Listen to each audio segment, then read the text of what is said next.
नमस्कार आप सभी को। वेदांत दर्पण के इस एपिसोड में आप सभी का स्वागत है। मैं स्वागत करना चाहूंगी ऋषि श्री गौतम चटर्जी सर का, जो कंट्रीब्यूशन के ऊपर पिछले एपिसोड्स में बोल रहे थे कि किस प्रकार की सेल्फलेस कंट्रीब्यूशन का क्या है योगदान जिसको कहते हैं, और सही अर्थ में योगदान किसे कहते हैं या अवदान किसको कहा जा सकता है। The perfect and correct use of contribution, what actually it means, वही सर बता रहे हैं आज के एपिसोड में। तो सर आप कंटिन्यू करें, इसको बोलें इस पर। तो हम लोग पिछले एपिसोड में समझने की कोशिश कर रहे थे कि योगदान और अवदान में क्या अंतर है। योगदान या अवदान क्या एक ही चीज है? तो शब्द हम लोग प्राय बोलते रहते हैं कंट्रीब्यूशन। जैसे कुछ लड़के लड़कियों ने मिलकर कंट्रीब्यूट किया और जाकर के सिनेमा हॉल में सिनेमा देख के आए। पहले भी होता था, सब लोगों ने अपना अपना पैसा मिलाया, या सब कहीं पर घूमने चले गए, सब लोगों ने कंट्रीब्यूट किया, है ना। कहीं घूमने गए, कहीं खाने डिनर में गए हैं, बर्थडे पार्टी हो रही, सबने मिलकर कंट्रीब्यूट किया। इसमें भी कंट्रीब्यूशन होता है। और कंट्रीब्यूशन का एक दूसरा स्तर भी है, जो मैं पिछली बार अपने एक फ्रेंड का नाम लिया था कि ईसी जॉर्ज सुदर्शन, जो टेक्सास में रहते थे और फिजिक्स के प्रोफेसर रहे हैं। उनसे मेरी 83 और 97 दो ही बार मुलाकात हुई, लेकिन हम लोग बहुत फास्ट फ्रेंड हो गए थे। उस उम्र में काफी बड़े थे। उनका क्वांटम ऑप्टिक्स में उनका कंट्रीब्यूशन है, और उनका विषय था कि लाइट का क्वांटम बिहेवियर क्या होता है। और उन्होंने बताया था कि जो लाइट का जो स्पीड होता है, जो आइंस्टाइन वगैरह लोगों ने कहा था, उससे भी ज्यादा स्पीड हो सकता है।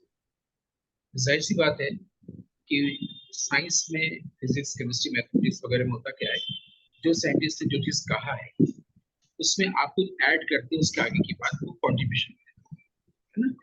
तो आइंस्टाइन ने कहा था कि उससे ज्यादा किसी की स्पीड नहीं होती लाइट से ज्यादा। तो सुदर्शन ने कहा था उससे ज्यादा स्पीड भी होती है, और इस पर उनका रिसर्च पेपर छपा था।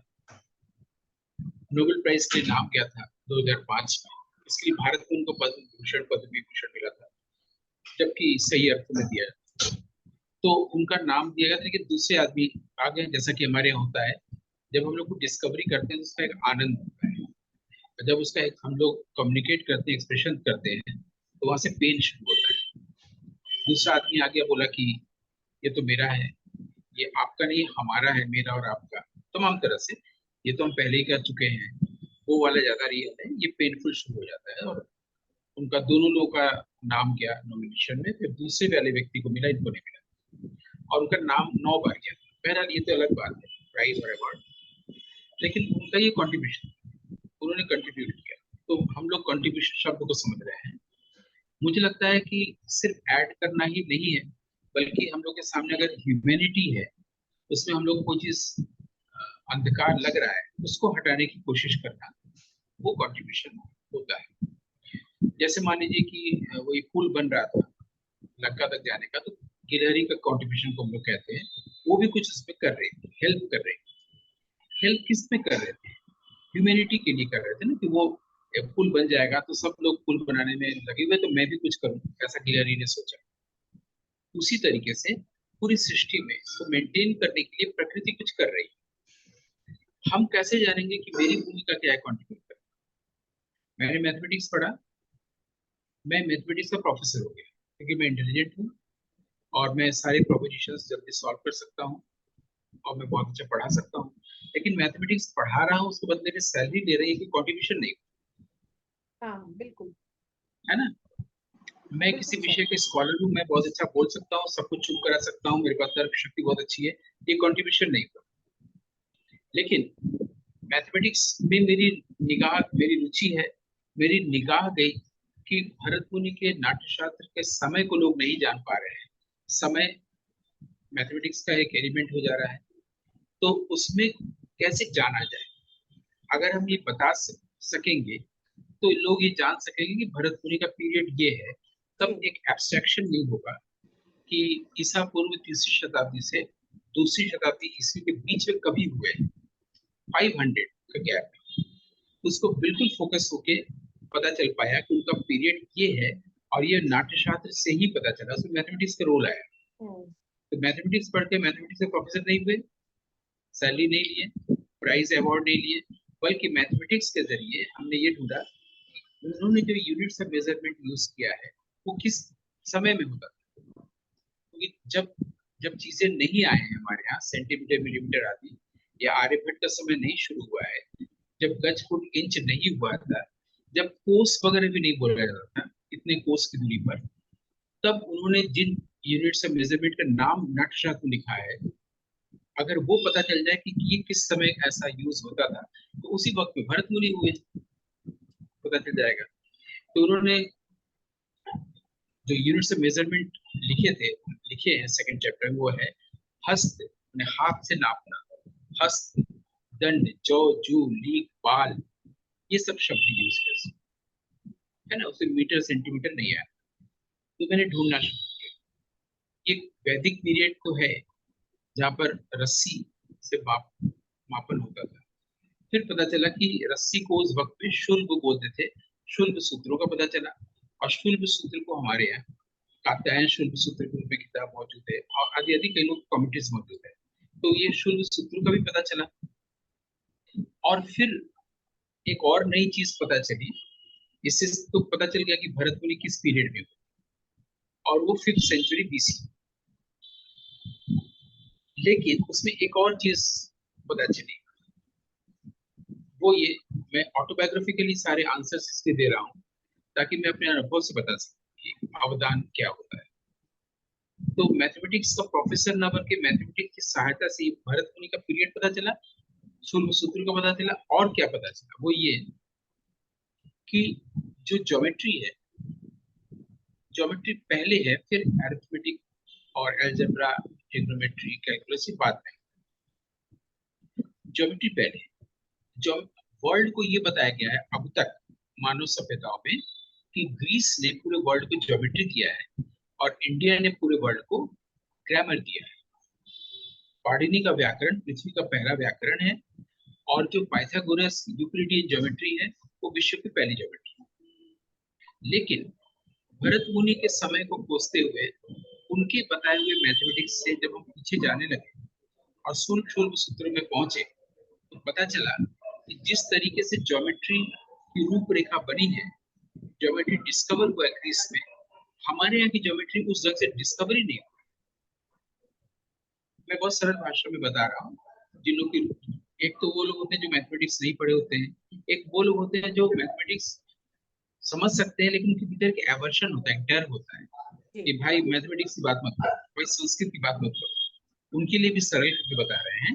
जैसे एक पॉइंट होता है, और कई पॉइंट्स को अगर हम मिला देते एक सीधी रेखा बनती है, ऐसे कई रेखाओं को अगर अलग अलग कोण पे लगाते हैं तो ट्रायंगल या कोण बनता है। सिंपल चीज है।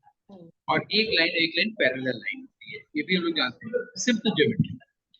बिंदु, रेखा, त्रिभुज, कोण, समानांतर रेखा, एक लाइन दूसरे लाइन को काटता है, उसको टेंजेंट बोलते हैं। वो और आगे हम लोग नहीं पढ़ेंगे। तो ये जो पॉइंट आया, और पॉइंट्स को मिलाने से जो लाइन ड्रॉ और जो ट्रायंगल बना, कि इस तरह से भारत में ज्योमेट्री बनी ही नहीं। तो लोग ये अनुमान भी लगाना चाहे अगर कि हम लोग ग्रीस से ये लिए हैं, ग्रीस के लोगों ने भारत से लिए हैं, इसकी कोई जरूरत ही नहीं है। जो मेरे सामने घटित हुआ वो साधारण, वो ये कि वहां पर तो ट्रायंगल ऐसे बन रहा है तो 3 कोणों के कारण। हमारे जो ज्योमेट्री बनी वो बिंदु, रेखा, ट्रायंगल आया ही नहीं, उसकी जरूरत ही नहीं पड़ी हमारे ज्योमेट्री की। हमारे यहाँ ऋषि मुनि यज्ञ करते थे। यज्ञ वेद के समय से आ रहा है। वेद का 2 ही पार्ट है, एक संहिता पोर्शन है, मंत्र पोर्शन है, जिसमें एक फिलोसॉफिकल साइड है, एक में रिचुअल साइड है, कर्म कांड, यज्ञ कर्म, जिसको हम लोग मुख्य रूप से जानते हैं ब्राह्मण। ब्राह्मण, आरण्यक, उपनिषद। ब्राह्मण मतलब पूरा यज्ञ, इसमें लोग शतपथ ब्राह्मण का नाम भी सुने। तो यज्ञ करना, यज्ञ ऋषि मुनि जब करते थे तो वेदी बनाते थे ईंटों से, आग में जला के वेदी, जिससे बलि वेदी होता है उसे अग्नि वेदी बनाते थे, उसे कुंड भी बनाते थे। पहले अग्नि वेदी तक ही रहे, जिसको फायर ऑल्टर्स कहते हैं। अग्नि वेदी जो बनाते थे तो अग्निवेदी को एक शेप दे देते ठीक है सर। आग डाल के यज्ञ करने के लिए, है ना।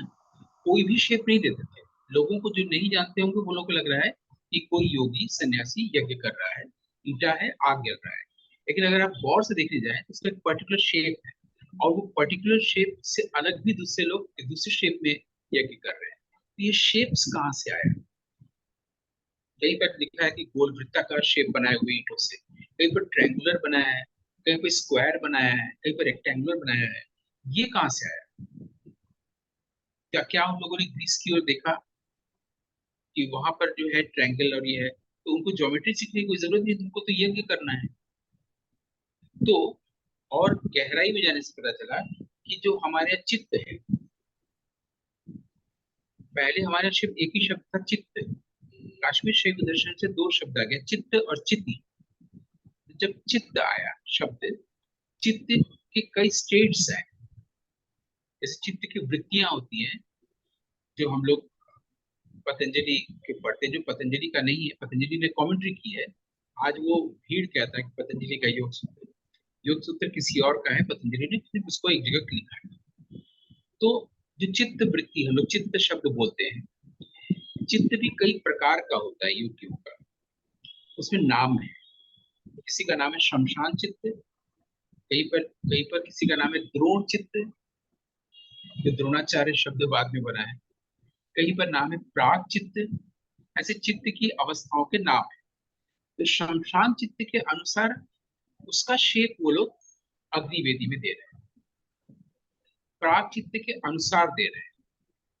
तो ट्रायंगुलर, स्क्वायर, रेक्टेंगुलर वहां से आया। चित्त का जो शेप है वो अब बिंदु रेखा से नहीं आया। हम लोग का ज्योमेट्री बिल्कुल अलग हो गया।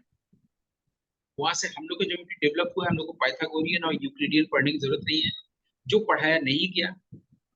तो हम लोग का जो इंडियन ज्योमेट्री है वो ऐसे ऋषि मुनियों के यज्ञ करने से आया, और अग्नि वेदियों को शेप देने से आया। अग्नि वेदियों का शेप उनके चित्त के अनुसार आया। और जो चित्त के योगियों के नाम है, शमशान चित्त, प्राग चित्त, द्रोण चित्त, उसी के अनुसार भरत मुनि ने तीन प्रकार के थिएटर हॉल बनाए, ट्रायंगुलर, स्क्वायर, रेक्टेंगुलर। द्रोण चित्त, शमशान चित्त, प्राग चित्त। फिर मैंने इसका पूरा शेप और सब चीजें शूल सूत्र में जाके निकाला। तो एक ये बहुत एक नई बात आ गई कि हमारा जो ज्योमेट्री है वो इंडियन ज्योमेट्री, वो कहीं से लिया हुआ नहीं है। तो ये अवदान हुआ ना। अब आने वाले समय में, आज से 1000 साल, 2000 साल, 10,000 साल, ये नई बात लोग जानेंगे, खोज करेंगे, तथ्य, क्योंकि तथ्य आधारित है। तो होता क्या है कि जब हम लोग की निगाह जाती है किसी विषय की तरफ, तब जाती है जब हमारी उसमें रुचि हो। हमें भी पता नहीं होता है कि हमारी रुचि उसमें क्यों है, हमारी उसमें प्रतिभा है भी या नहीं। फिर उसमें अंधेरा दिखता है। फिर उसमें लगता है कि इस अंधेरे को दूर करने की जरूरत है ह्यूमैनिटी के लिए। और तब पता चलता है कि उसकी प्रतिभा भी है, समझने की हमारे अंदर शक्ति भी दी गई है, कोई देता है। यानी कोई कर रहा है इस ह्यूमन फॉर्म के का यूज करते हुए, उसको पूरी सृष्टि को चलाना है।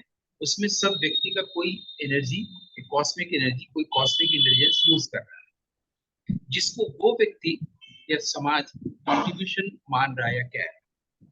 जैसे क्वांटम ऑप्टिक्स में सुदर्शन का कंट्रीब्यूशन हम कह रहे हैं, या न्यूटोनियन फिजिक्स में मूवमेंट के लिए, मोशन के लिए न्यूटन का कंट्रीब्यूशन, ये हम कह रहे हैं। वैसे ही तंत्र को समझने के लिए तंत्र वेद का ही एक शाखा है, और उसको पढ़ने के बाद हम लोग की सारी गलतफहमियां दूर हो जाती है तांत्रिकों को लेकर के। उसको हम लोग बाइकआउट करते हैं, और हम लोग ज्ञान और तमाम चीजों को हम लोग विस्तार देते हैं। वो तंत्र है, ये जानना हुआ, ये कंट्रीब्यूशन हुआ। फिर हम लोगों ने भरत मुनि का पीरियड जाना। फिर हम लोगों ने ये भी जाना मैथमेटिक्स के जरिए कि इंडियन ज्योमेट्री इंडिया की है, भारतवर्ष की है, वो कहीं से आया नहीं है, जो अब तक नहीं कहा गया।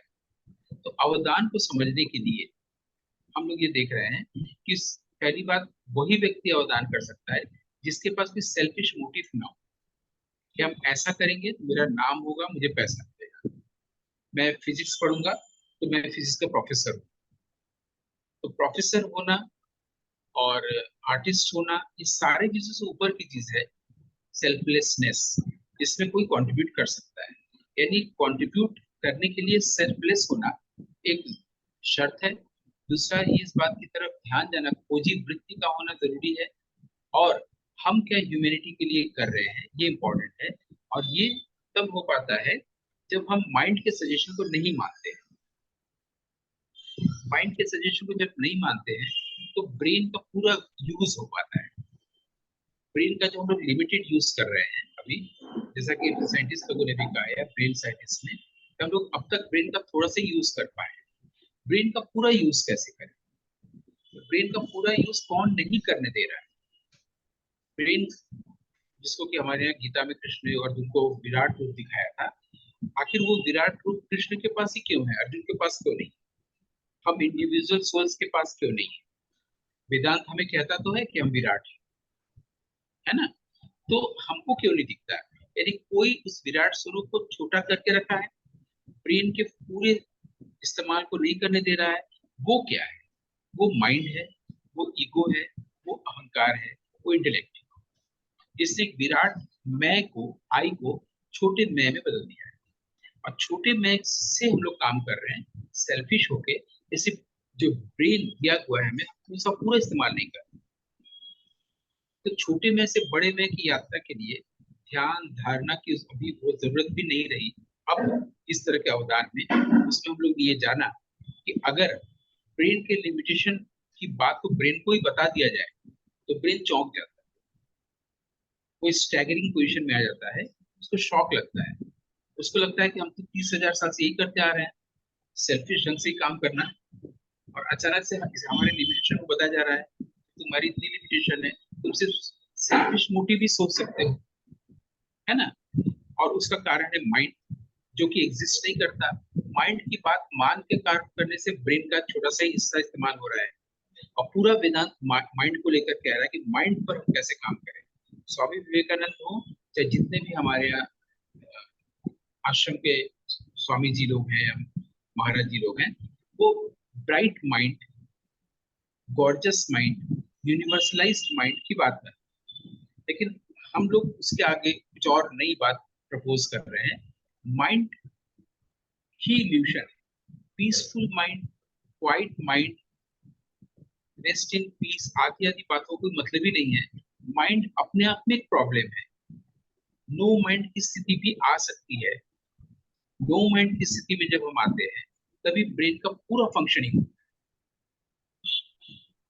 तब उसमें जो कॉस्मिक इंटेलिजेंस खुद को रिफ्लेक्ट करता है, जिसको हम देखते हैं और साक्षी हो, है ना। तो यानी माइंड कोई भूमिका नहीं है, माइंड को शार्पन करने की जरूरत ही नहीं है।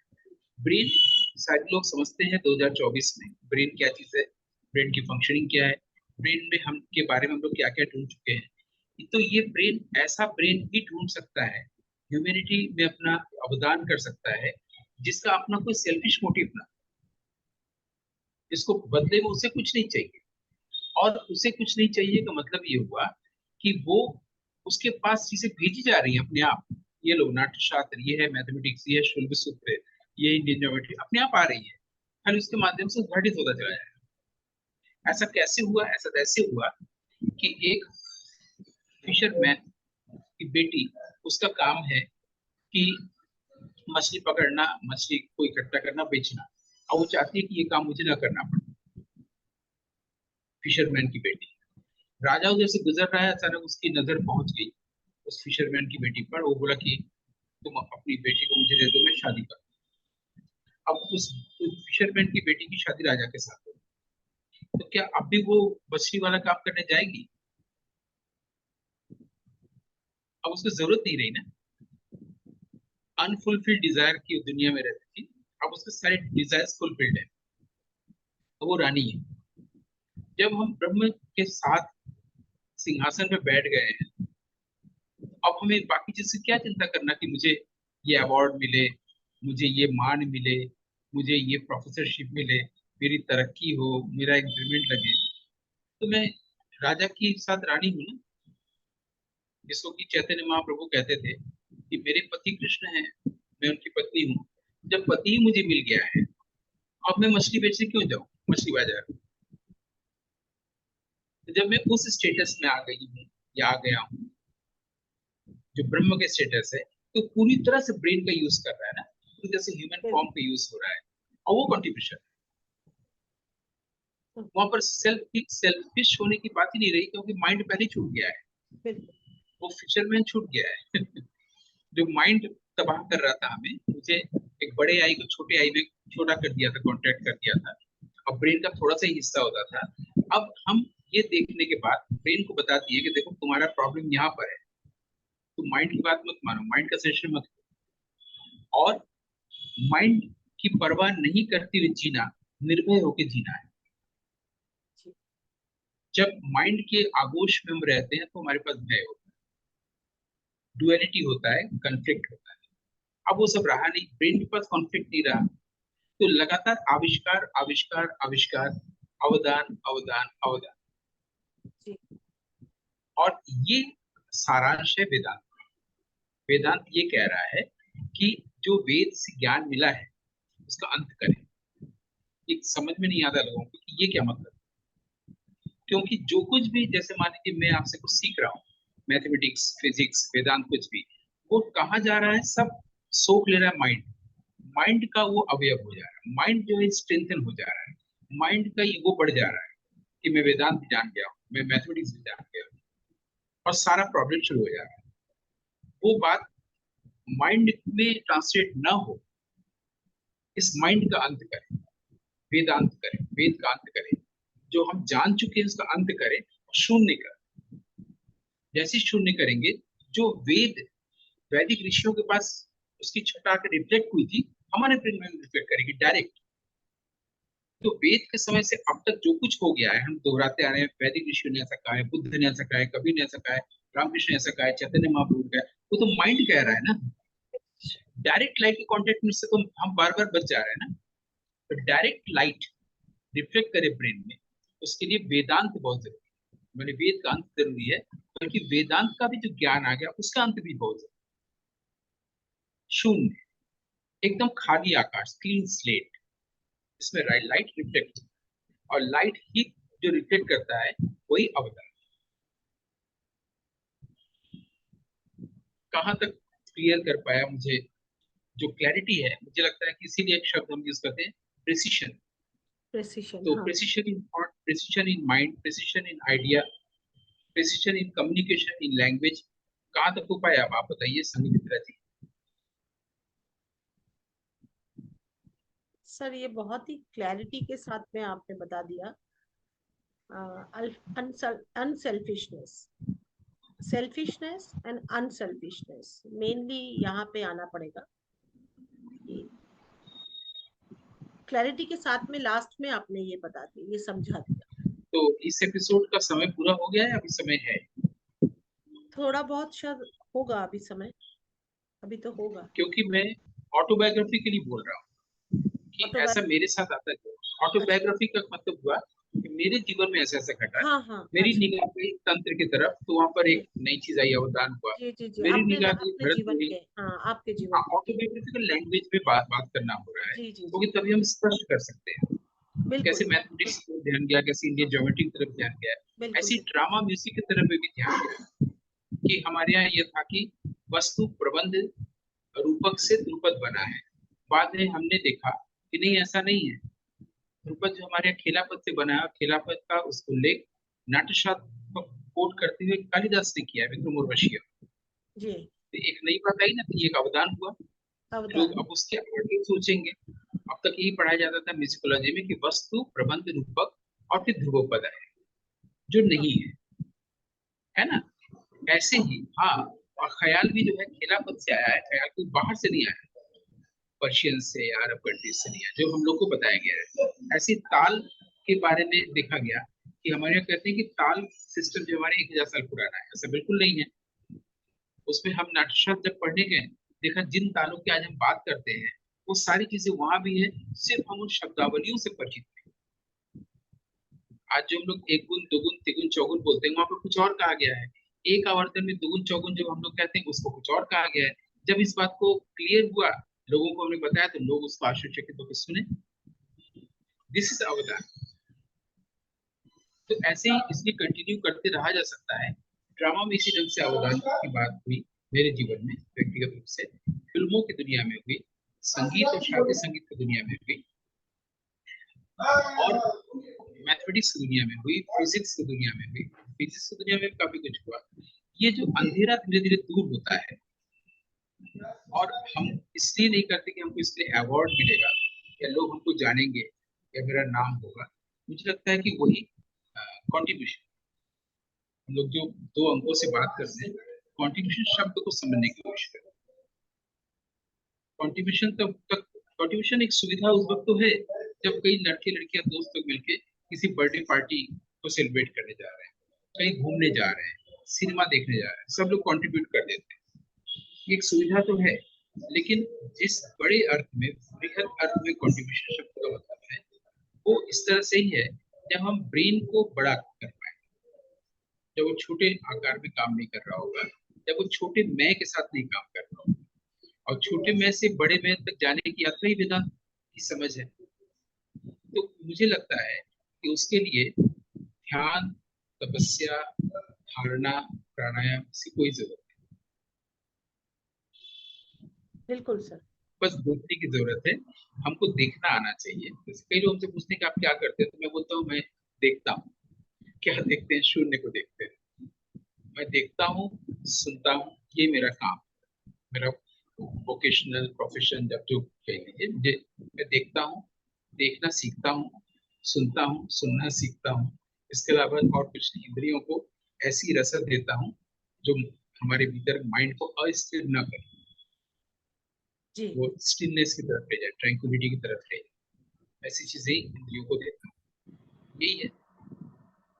बहुत सुंदर सर, बहुत अच्छा। ये आज के समय का ये बिल्कुल ही अ, आप खास करके आज के समय का, क्योंकि अभी इतनी गतिशीलता है हर चीज में, और धीरे धीरे इस युग, इस समय में इतना सेल्फ सेंटर्ड सभी लोग हो रहे हैं।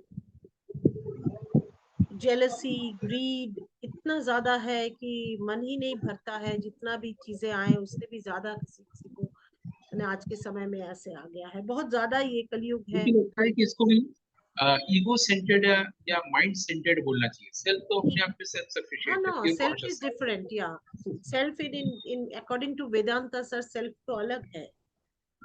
मैं, ये जो चीज है ये तो मैं अलग ही है। पर ये बिल्कुल ईगो सेंट्रिक और सेल्फ मतलब अपना सेंट्रिक ज्यादा हो गया है।